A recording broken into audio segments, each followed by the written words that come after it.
Assalamualaikum warahmatullahi wabarakatuh.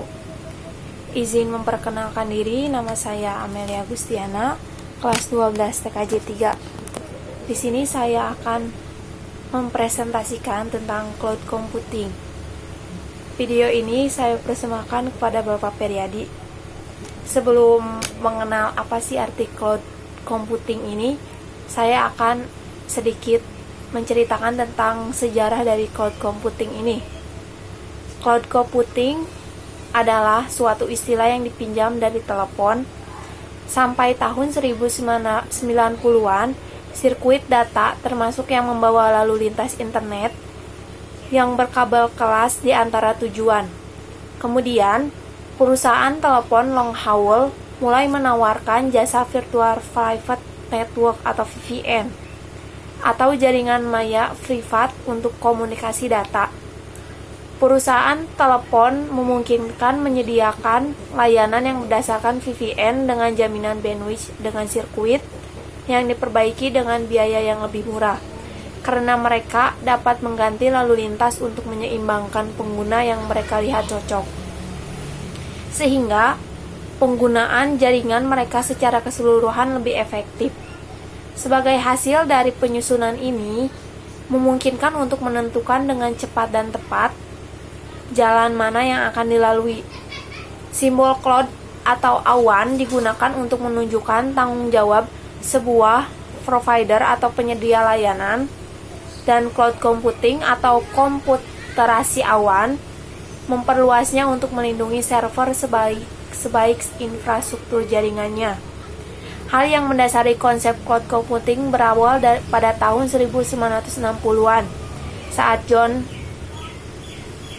Carty, pakar komputasi MLT yang dikenal juga sebagai salah satu pionir intelijensi buatan, menyampaikan visi bahwa suatu hari nanti komputasi akan menjadi infrastruktur publik seperti listrik dan telepon.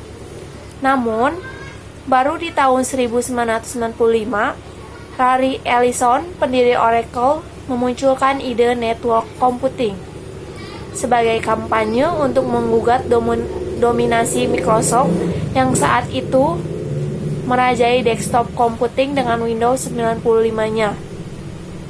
Larry Ellison menawarkan ide bahwa sebetulnya user tidak memerlukan sebagai software, mulai dari sistem operasi dan berbagai software lainnya, dijejalkan ke dalam PC desktop mereka. PC desktop bisa digantikan oleh sebuah terminal yang langsung terhubung dengan sebuah server yang menyediakan environment yang menawarkan network computing client sebagai pengganti desktop. Namun akhirnya, gaung network computing ini lenyap dengan sendirinya, terutama disebabkan kualitas jaringan komputer yang saat itu masih belum memadai, sehingga akses network computing ini menjadi sangat lambat, sehingga orang-orang akhirnya kembali memilih kenyamanan PC desktop seiring dengan semakin murahnya harga PC. Yang penting, user dapat mengakses internet menuju ke alamat atau situs tertentu untuk menjalankan program yang dia perlukan. Tonggak selanjutnya adalah kehadiran konsep ASP atau Application Service Provider di akhir era 90-an. Seiring dengan semakin meningkatnya kualitas jaringan komputer, memungkinkan akses aplikasi menjadi lebih cepat. Hal ini ditangkap sebagai peluang oleh sejumlah pemilik data center untuk melakukan penawaran fasilitasnya sebagai tempat hosting aplikasi yang dapat diakses oleh pelanggan melalui jaringan komputer. Dengan demikian, pelanggan tidak perlu investasi di perangkat data center. Hanya saja ASP ini masih bersifat private, di mana layanan hanya dikustomisasi khusus untuk satu pelanggan tertentu. Sementara aplikasi yang disediakan waktu itu umumnya masih bersifat client server. Kehadiran berbagai teknik baru dalam pengembangan perangkat lunak di awal abad 21, terutama di area pemrograman berbasis web, disertai peningkatan kapasitas jaringan internet, malah menjadikan situs-situs internet bukan lagi berisi sekedar informasi statik, tapi sudah mulai mengarah ke aplikasi bisnis yang lebih kompleks. Dan seperti sudah sedikit disinggung sebelumnya, popularitas cloud computing semakin menjulang saat di awal 2000-an.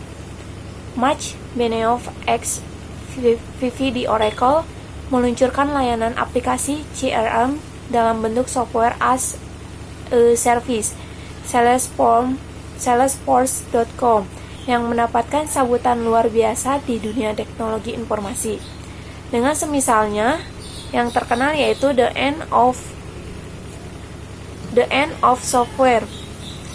Benioff bisa dikatakan berhasil mewujudkan visi bosnya di Oracle, Larry Ellison, tentang network computing menjadi kenyataan 1 dekade kemudian. Lanjut kepada pengertian dari cloud computing. Cloud computing atau komputasi awan adalah gabungan pemanfaatan teknologi komputer dan pengembangan berbasis internet. Awan atau cloud adalah metafora dari internet, sebagaimana awan yang digambarkan di dalam jaringan komputer. Sebagaimana awan dalam diagram jaringan komputer tersebut, awan atau cloud dalam cloud computing juga merupakan abstraksi dari infrastruktur kompleks yang disembunyikannya. Ini adalah suatu metode komputasi di mana kapabilitas terkait teknologi informasi disajikan sebagai suatu layanan, sehingga pengguna dapat mengaksesnya lewat internet tanpa mengetahui apa yang ada di dalamnya, ahli dengannya, atau memiliki kendali terhadap infrastruktur teknologi yang membantunya.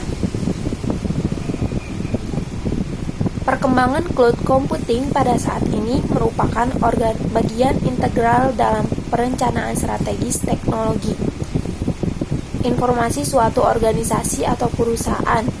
Dari beberapa studi kasus proyek cloud computing yang memperlihatkan perubahan kepada cloud computing, terjadinya banyak perubahan keputusan strategis dan penting bagi para manajer TI. Perencanaan strategis TI yang telah berjalan perlu dikaji ulang terkait dengan pemilihan skenario penggunaan layanan cloud computing yang sesuai.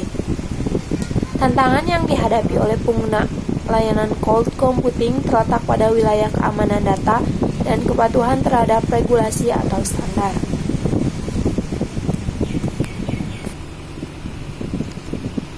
Di sini, kategori sebagai cloud computing harus ada beberapa syarat dalam cloud computing tersebut. Yang pertama, layanan bersifat on-demand, yang artinya pengguna dapat berlangganan hanya yang dia butuhkan saja dan membayar hanya untuk yang mereka gunakan saja. Misalkan, sebuah layanan menyediakan 10 fitur. User dapat berlangganan 5 fitur saja dan hanya membayar untuk 5 fitur tersebut. Yang kedua, layanan bersifat elastis atau scalable, yang artinya di mana pengguna bisa menambah atau mengurangi jenis dan kapasitas layanan yang dia inginkan kapan saja dan sistem selalu bisa mengakomodasi perubahan tersebut. Yang ketiga, layanan sepenuhnya dikelola oleh penyediaan atau provider. Yang dibutuhkan oleh pengguna hanyalah komputer personal atau notebook ditambah koneksi internet.